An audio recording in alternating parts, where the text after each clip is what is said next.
नमस्कार साथियों, हिंदी पद पर आपका स्वागत और अभिनंदन है। साथियों, मैं आशा करती हूँ कि आप लोग अपनी पढ़ाई में अच्छे से लगे होंगे और अपनी तैयारी को मजबूती की तरफ ले जा रहे होंगे। साथियों, आज यहाँ पे एक ये तैयारी जो है टीटी और सुपर टेट के लिए हमने यहाँ पे कुछ प्रश्न जो है लाने का प्रयास किया है, क्योंकि जो तैयारियाँ हैं वो काफ़ी तेज़ी के साथ हो रही हैं कि टीटी और या फिर सुपर टेट की वैकेंसी बस हाल फिलहाल में देखने को मिल सकती है। तो उन्हीं को देखते हुए हमने यहाँ कुछ प्रश्नों का सिलेक्शन आप लोगों के लिए किया है।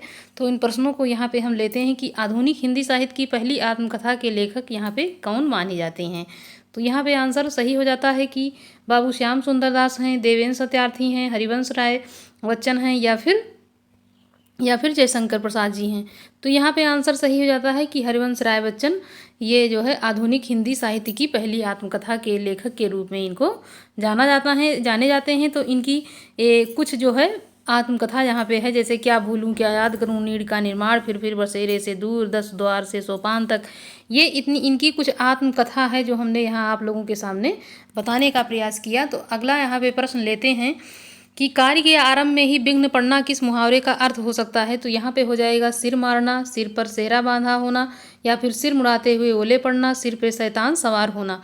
तो यहाँ पे आंसर सही आता है, कार्य में विघ्न पड़ना का मतलब होता है सिर मुड़ाते ही ओले पड़ना।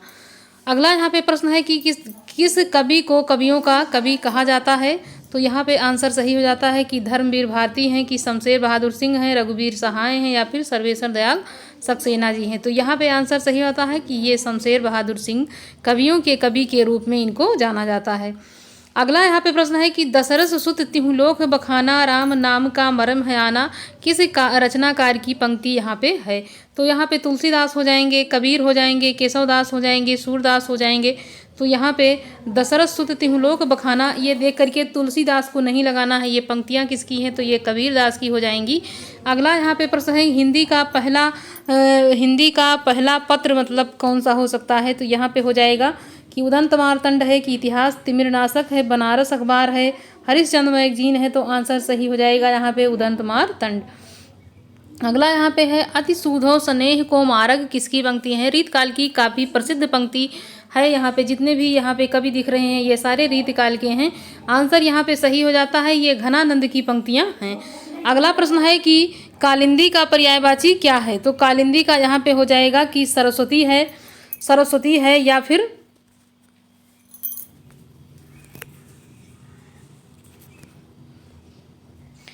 यहाँ पे कालिंदी का पूछा जा रहा है पर्यायवाची क्या हो सकता है। तो ये सरस्वती हो जाएगा, लक्ष्मी हो जाएगा, गंगा हो जाएगा, या फिर यमुना हो जाएगा। तो कालिंदी का पर्यायवाची जो है ये यमुना यहाँ पे सही हो जाता है। अगला प्रश्न लेते हैं कि प्रेमचंद किसकी रचना है। तो यहाँ पे हो जाएगा कि मुंशी प्रेमचंद, या फिर सदल मिश्र, या फिर लल्लू लाल जी, या फिर राम प्रसाद निरंजनी। तो यहाँ पे आंसर प्रेम सागर, लल्लू लाल की प्रेम सागर यहाँ पे आंसर सही हो जाता है।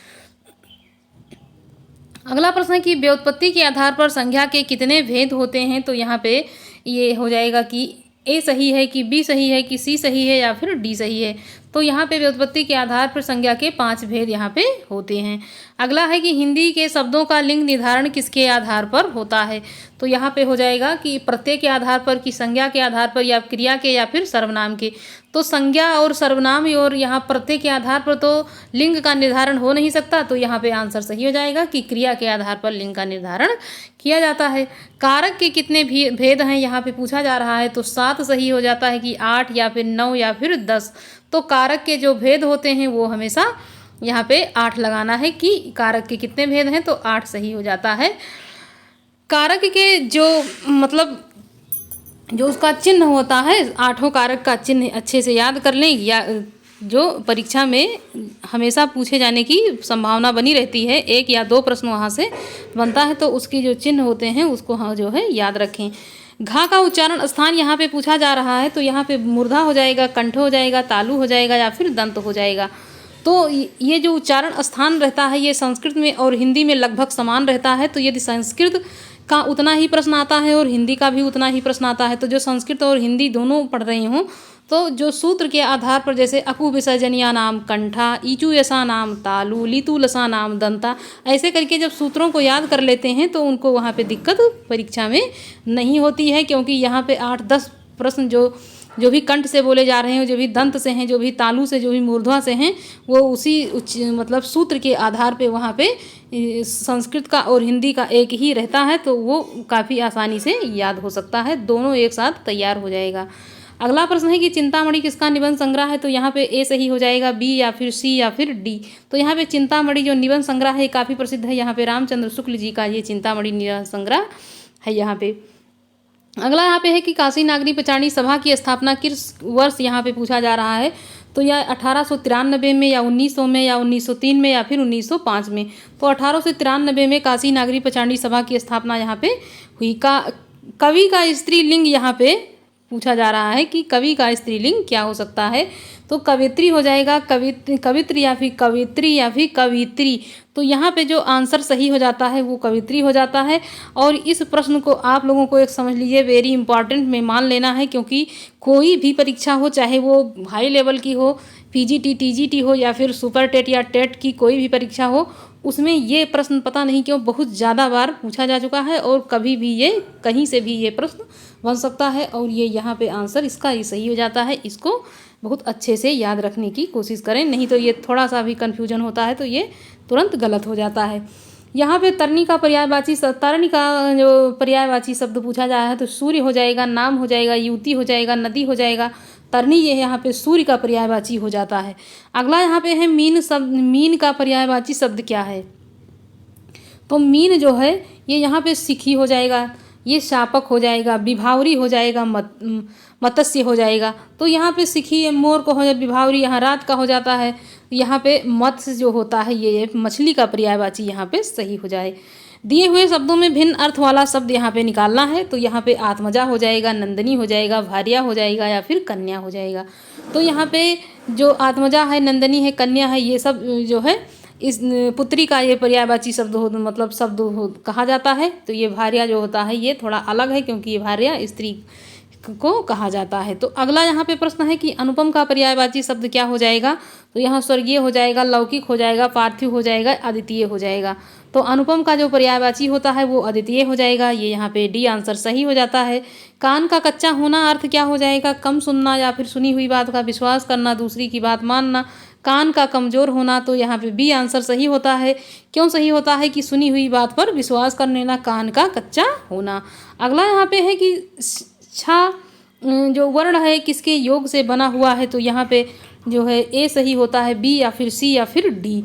तो यहाँ पे का और सा के योग से ये बनता है, तो यहाँ पे आंसर ए सही हो जाएगा। अगला प्रश्न है कि शुद्ध वर्तनी का चयन कीजिए, अस्पष्टता या फिर अस्पृश्यता हो जाएगा, या फिर अस्पृश्यता या फिर अस्पृश्यता या फिर अस्पृश्यता। तो आंसर यहाँ पे क्या सही होता है, अस्पृश्यता यहाँ पे सही हो जाता है।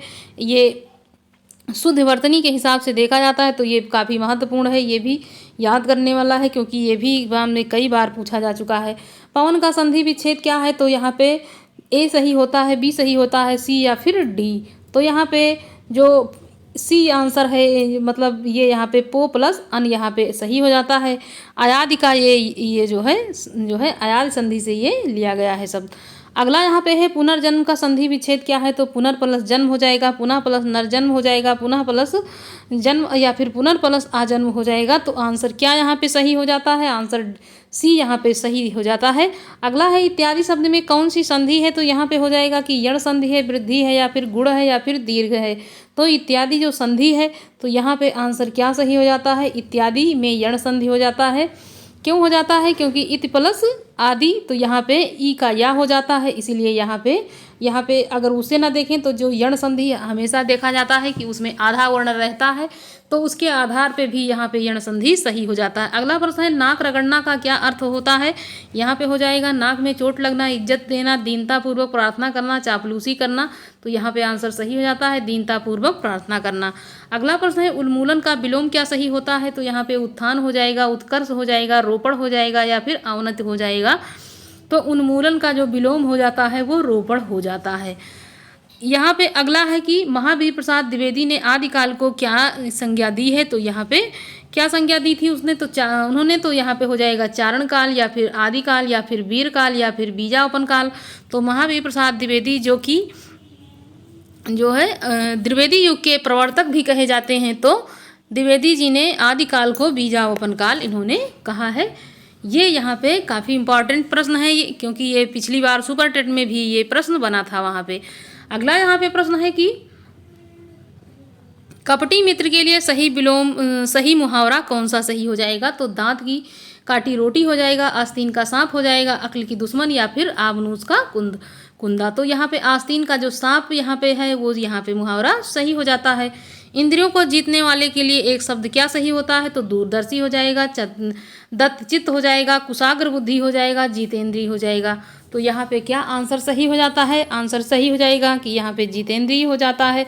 तो यहाँ पे साथियों हमने 30 प्रश्न जो है यहाँ पे आप लोगों के लिए समाहित किया है। तो इन प्रश्नों को आप हल कीजिए और अपनी तैयारी को थोड़ा सा यहाँ पे आप अंदाज़ा लगाइए कि किस प्रकार की तैयारी हम लोग अभी तक कर रहे हैं, क्योंकि बिल्कुल आराम से बैठने का टाइम बिल्कुल नहीं है, क्योंकि अब बिल्कुल वैकेंसी आने ही वाली है। और आप लोग अपनी तैयारी को जो है ज़ोर शोर से करिए, ताकि आपकी एक सीट उसमें होनी चाहिए परीक्षा में। धन्यवाद।